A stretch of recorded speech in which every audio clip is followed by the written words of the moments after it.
അപ്പോൾ ജാതിമത ചിന്തകൾക്ക് അതീതമായി എല്ലാവരെയും ഉൾക്കൊള്ളാൻ കഴിയുന്ന ഒരു പ്രത്യേകത നിറഞ്ഞ സന്ദേശമാണ് അദ്ദേഹം നൽകിയത്.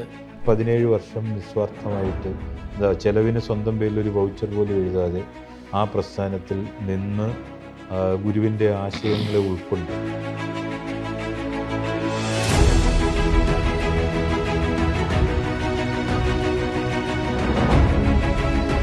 1964 ആ ആശ്രമം സ്ഥാപിച്ചു.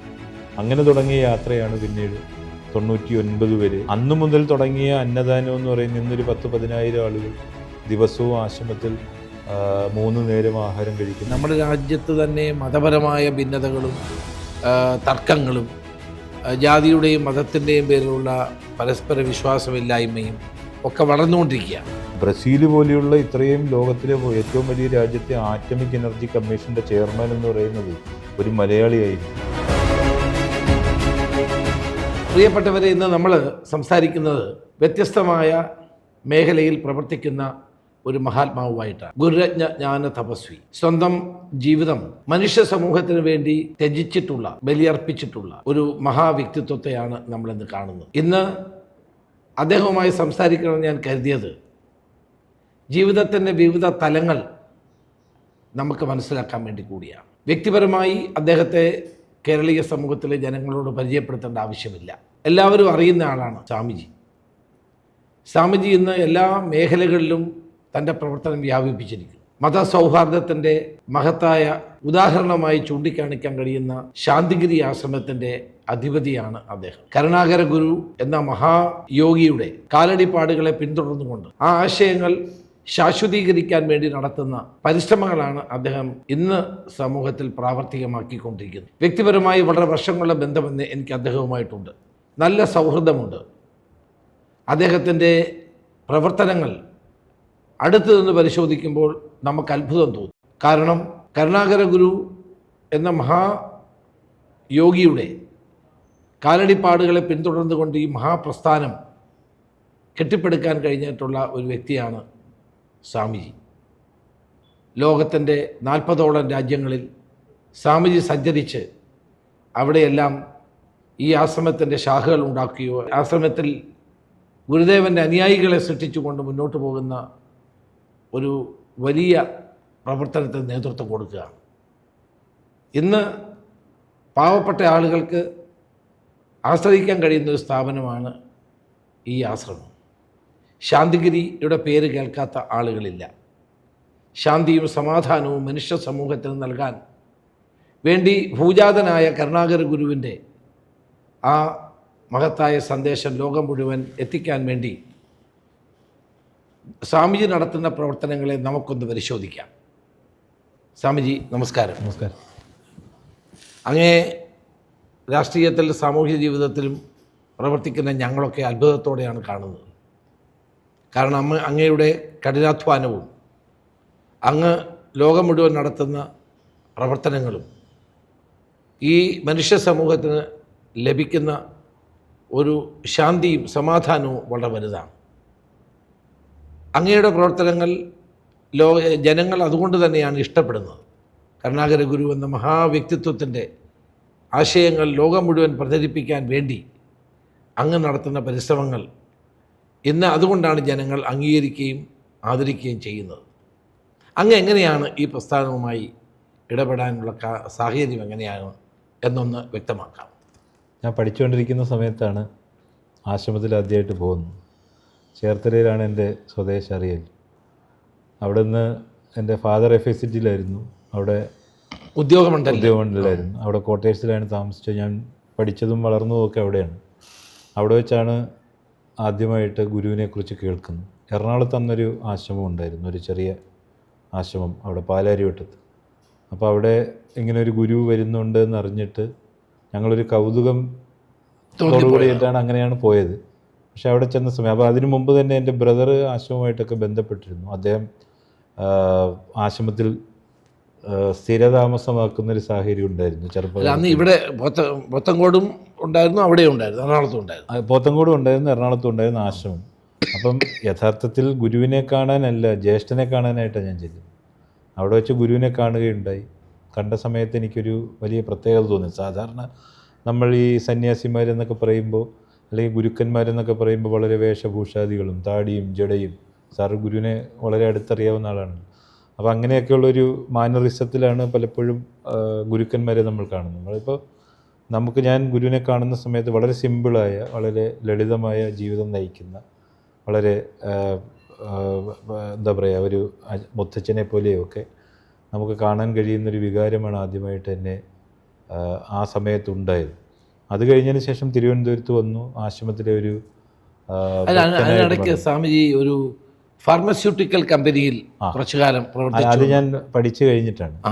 അതെങ്ങനെയായിരുന്നു? അത് ഞാൻ എൻ്റെ കോളേജ് വിദ്യാഭ്യാസത്തിന് ശേഷം എറണാകുളത്തൊരു ട്രയോ ഫാർമ എന്ന് പറഞ്ഞിട്ടൊരു അഹമ്മദാബാദിലുള്ളൊരു മെഡിസിൻ്റെ ഒരു കമ്പനിയുടെ റെപ്രസെൻറ്റേറ്റീവായിട്ട് കയറി.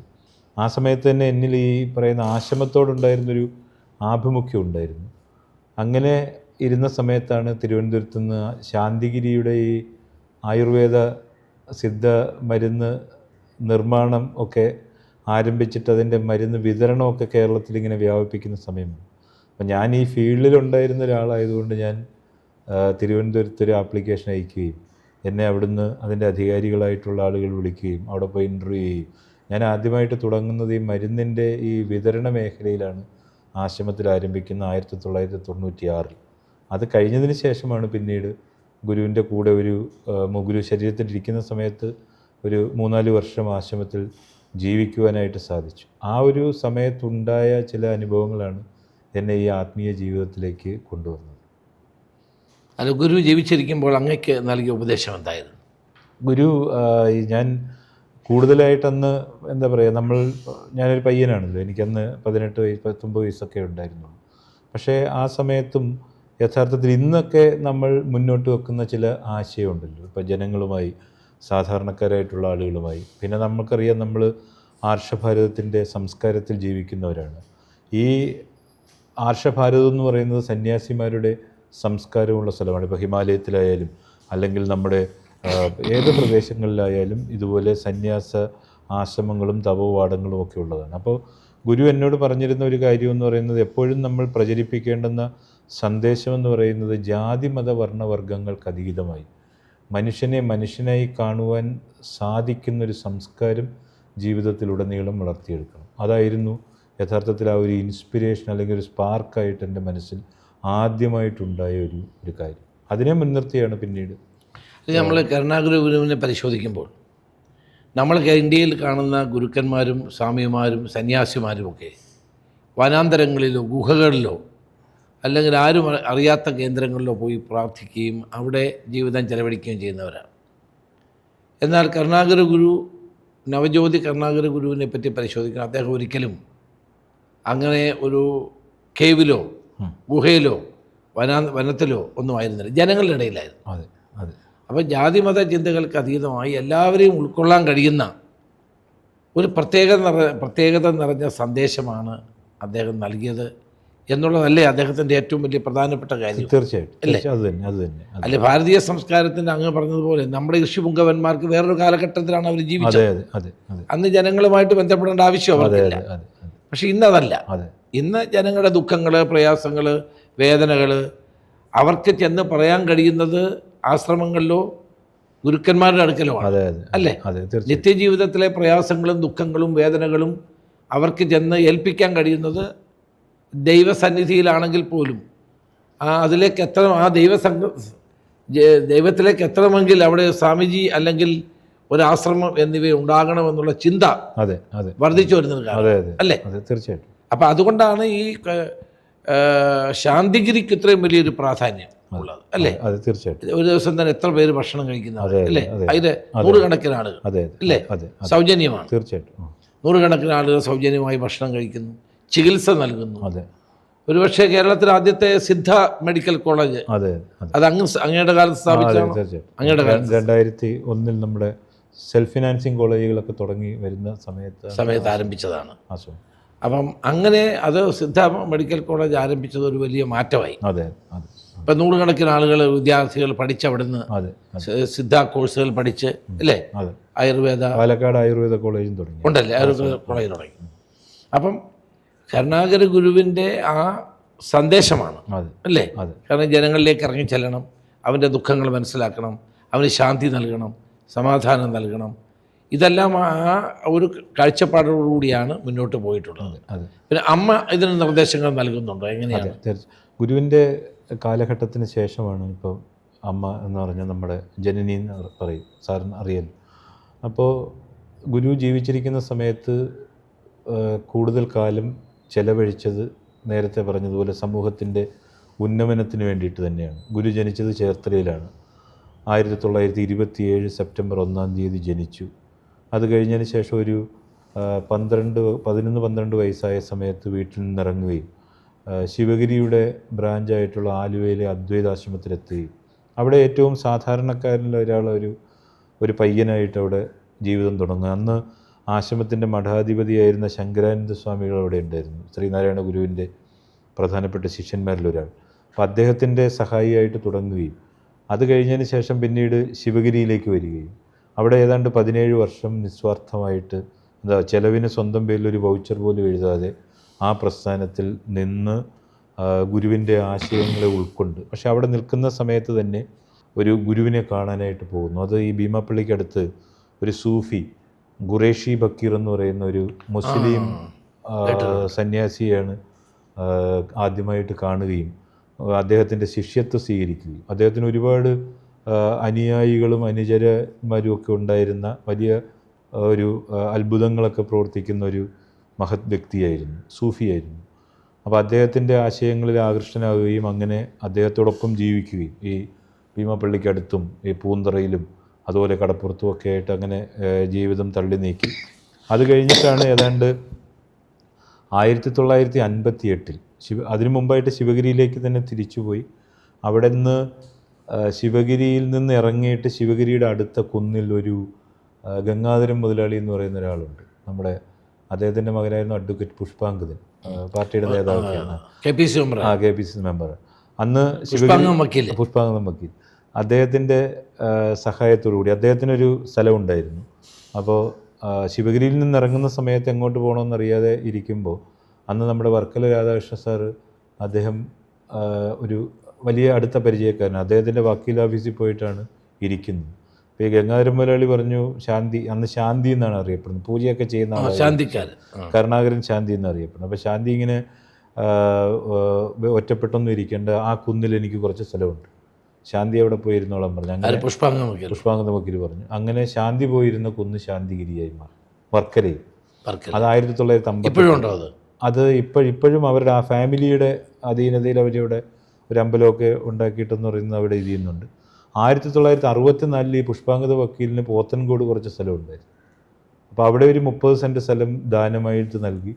അവിടെ വക്കീൽ നൽകി. അവിടെ വന്ന് അദ്ദേഹത്തിനൊരു 100 ഏക്കർ സ്ഥലത്തോളം പോത്തൻകോട് ഉണ്ടായിരുന്നു. അത് കുറേ കോടതി വ്യവഹാരത്തിലും പ്രശ്നങ്ങളിലും ഒക്കെ ഇരിക്കുന്ന സമയമായിരുന്നു. ആ സമയത്ത് ഗുരു ഇങ്ങനെ അതെങ്ങനെയൊക്കെ അത് തീർക്കണം, ആ വ്യവഹാരങ്ങൾ എങ്ങനെ തീർക്കണം, എന്തൊക്കെയാണ് അതിനനുസരിച്ച് പരിഹാരമായിട്ട് ചെയ്യേണ്ടതെന്നൊക്കെയുള്ള പറഞ്ഞു കൊടുത്തപ്പോൾ ആ സ്ഥലത്തിൻ്റെ ഒരു ഗണ്യമായ ഭൂരിഭാഗം സ്ഥലവും ഇദ്ദേഹത്തിന് വക്കീലിന് സ്വന്തമായിട്ട് മാറി.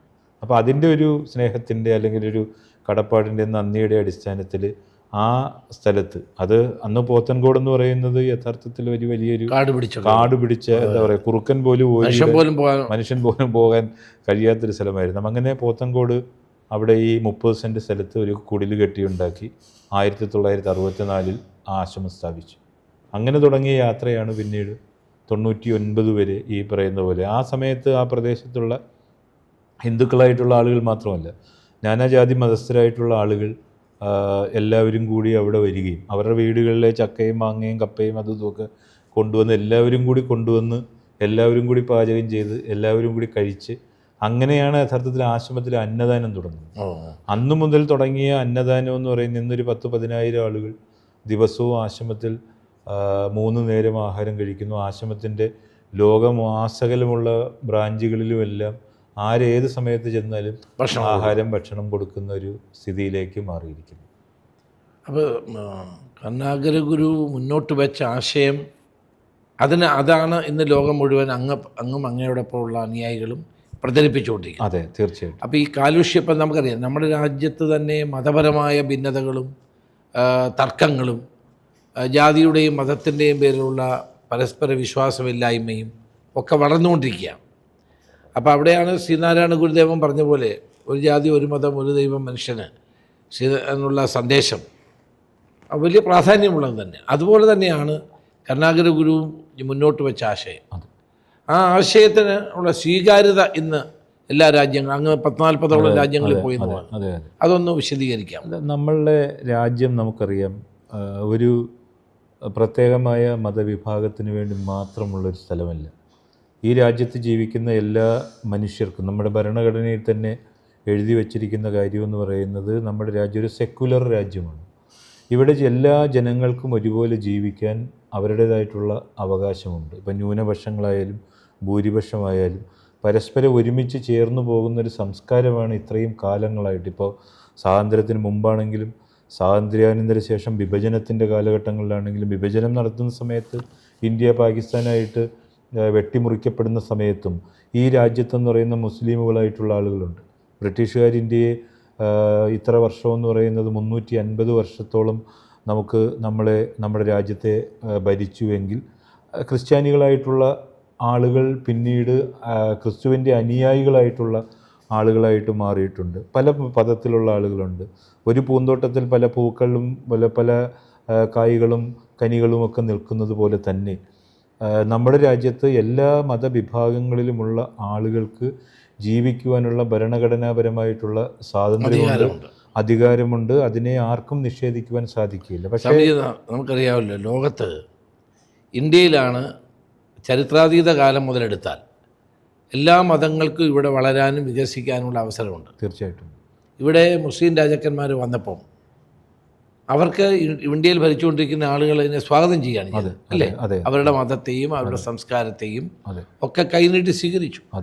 ഇപ്പം രാജാക്കന്മാർ, അന്ന് മുസ്ലിം രാജാക്കന്മാർ ഇന്ത്യ ഭരിക്കുമ്പോൾ തന്നെ അവരുടെ ഭരണ കാര്യങ്ങളിൽ പോലും എല്ലാ മതത്തിൽപ്പെട്ടവർക്കും പ്രാധാന്യം കൊടുത്തിരുന്നു. തീർച്ചയായിട്ടും അവർ രാജസദസ്സുകളിൽ എല്ലാ മതങ്ങളുടെയും ആളുകളെ ഉൾപ്പെടുത്തി. തന്നെയല്ല, ഒരു മതവും നിഷിദ്ധമല്ല എന്ന് കണ്ടുകൊണ്ട് അവരെ എല്ലാം ഉൾക്കൊള്ളുകയായിരുന്നു. അവരാരും വേണമെങ്കിൽ മുഗൾ രാജാക്കന്മാർ വിചാരിച്ചിരുന്നെങ്കിൽ ഇന്ത്യ ഒരു ഇസ്ലാം മത രാജ്യമാക്കാൻ, പക്ഷെ അവരാക്കിയില്ല. തീർച്ചയായിട്ടും ഈസ്റ്റ് ഇന്ത്യ കമ്പനി കച്ചവടം ചെയ്യാൻ വേണ്ടി വന്ന ബ്രിട്ടീഷുകാർ ഇവിടെ ക്രിസ്ത്യാനിറ്റി പ്രചരിപ്പിച്ചെങ്കിലും ഇന്ത്യ ഒരു ക്രൈസ്തവ മതമാക്കി മാറ്റാൻ ശ്രമിച്ചില്ല.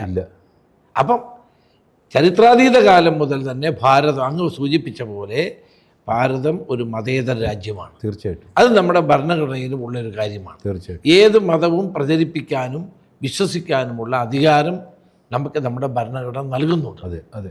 അപ്പം ആ കാഴ്ചപ്പാടോടുകൂടി മുന്നോട്ട് പോകുമ്പോൾ ഇവിടെ മതപരമായ ഭിന്നതകൾക്ക് അടിസ്ഥാനമില്ല. അതല്ലേ ഗുരു പറഞ്ഞത്? തീർച്ചയായിട്ടും അപ്പോൾ അതെ തീർച്ചയായിട്ടും. നമ്മളിപ്പോൾ ഈ പുറം രാജ്യങ്ങളിലൊക്കെ സഞ്ചരിക്കുന്ന സമയത്ത് ഇപ്പം ഇന്ത്യയുടെ നമ്മുടെ ഈ NRIക്കാരായിട്ടുള്ള ആളുകൾ അല്ലെങ്കിൽ പ്രവാസികളായിട്ടുള്ള ആളുകൾ കൊണ്ടുവരുന്ന പൈസ കൊണ്ടാണ് യഥാർത്ഥത്തിൽ നമ്മുടെ രാജ്യത്തിൻ്റെ വികസന പ്രവർത്തനങ്ങൾ, പ്രത്യേകിച്ച് നമ്മുടെ സംസ്ഥാനത്ത് പോലും പറയുന്നത് അങ്ങനെയാണ്. സാർ പറഞ്ഞതുപോലെ മുഗൾ രാജാക്കന്മാർ ഭരിച്ചിരുന്ന സമയത്ത് നമ്മുടെ രാജ്യത്തെ അവരുടെ ഒരു മതമാക്കി മാറ്റുവാനായിട്ട് ശ്രമിച്ചില്ല. മറ്റുള്ള രാജ്യങ്ങൾ, ഇപ്പോൾ UAE പോലുള്ള രാജ്യങ്ങൾ അല്ലെങ്കിൽ മധ്യപൂർവേഷ്യൻ രാജ്യങ്ങൾ, എത്രയോ ആളുകൾ, ലക്ഷക്കണക്കിനായിട്ടുള്ള ആളുകൾ, ഒരു മലയാളി അല്ലെങ്കിൽ ഇന്ത്യക്കാരനില്ലാത്ത ഒരു സ്ഥലവും നമുക്ക് കാണാൻ സാധിക്കില്ല. നിരത്തിലിറങ്ങിയാൽ, നമ്മൾ യാത്ര ചെയ്താൽ, അല്ലെങ്കിൽ നമ്മൾ എവിടെയെങ്കിലും ഒരു പ്രോഗ്രാമിന് പോയാൽ, അല്ലെങ്കിൽ എവിടെയൊക്കെ നമ്മൾ ചെല്ലുന്നു, മലയാളികളില്ലാത്ത സ്ഥലങ്ങളെന്ന് പറയുന്നതില്ല. ഈ മലയാളികളെന്ന് പറയുന്നത് മുസ്ലിമുകളായിട്ടുള്ള ആളുകൾ മാത്രമല്ല, ക്രിസ്ത്യാനികളായിട്ടുള്ള ആളുകൾ മാത്രമല്ല, ഹിന്ദുക്കളായിട്ടുള്ള ആളുകൾ മാത്രമല്ല. അപ്പോൾ നമ്മളുടെ രാജ്യത്തുണ്ടാകുന്ന അത്തരം സംഭവങ്ങൾ നമ്മുടെ അഖണ്ഡതയ്ക്ക് നേരെയുള്ള വെല്ലുവിളിയാണ്. അപ്പോൾ അത് ബാധിക്കുന്നത് നമ്മുടെ ലോകത്തിൻ്റെ വിവിധ രാജ്യങ്ങളിൽ പോയിരിക്കുന്ന സഹോദരന്മാർ ആണ്. ഞാൻ ബ്രസീലിൽ പോയി 2016. അവിടെ ചെന്ന സമയത്ത് അവിടെ ഒരു ആയുർവേദ സെൻറ്റർ തുടങ്ങുന്നതിൻ്റെ ആവശ്യമായിട്ടാണ് പോകുന്നത്. അവിടെ സാവോപോളോ എന്ന് പറയുന്ന സ്ഥലത്ത് ചെന്ന് ഇരിക്കുന്ന സമയത്ത് എന്നെ കാണുവാനായിട്ട് മലയാളികൾ വന്നു. അവിടുത്തെ ആറ്റമിക് എനർജി കമ്മീഷൻ്റെ ചെയർമാൻ എന്ന് പറയുന്നത് ഒരു കേശവൻ നായർ. അദ്ദേഹം തിരുവനന്തപുരത്തുകാരനാണ്. അപ്പോൾ അദ്ദേഹം എൻ്റെ അടുത്ത് പറഞ്ഞു, എനിക്കൊരു ആഗ്രഹം മാത്രമേ ഉള്ളൂ, എനിക്കെൻ്റെ കൂടെ പഠിച്ച ഒരാൾ തിരുവനന്തപുരത്തുണ്ട്, അദ്ദേഹത്തെ ഒന്ന് കാണും. അപ്പം ഞാൻ പറഞ്ഞു, എന്താണ് അദ്ദേഹത്തിൻ്റെ പേര്? എന്നോട് പറഞ്ഞു, കൃഷ്ണൻ നായർ, ഡോക്ടർ കൃഷ്ണൻ നായർ, നമ്മുടെ RCC ഡയറക്ടറായിരുന്ന കൃഷ്ണൻ നായർ. അപ്പം ഞാൻ അദ്ദേഹത്തെ അപ്പം തന്നെ, എനിക്ക് പരിചയമുണ്ട്, ഞാൻ അദ്ദേഹത്തെ അപ്പം തന്നെ ഫോണിൽ വിളിച്ചു കൊടുത്തു. അതുപോലെ തന്നെ വേറൊരാളെ ഞാൻ, അത് കേശവൻ നായർ എന്നെ മറ്റൊരാളെ പരിചയപ്പെടുത്തി.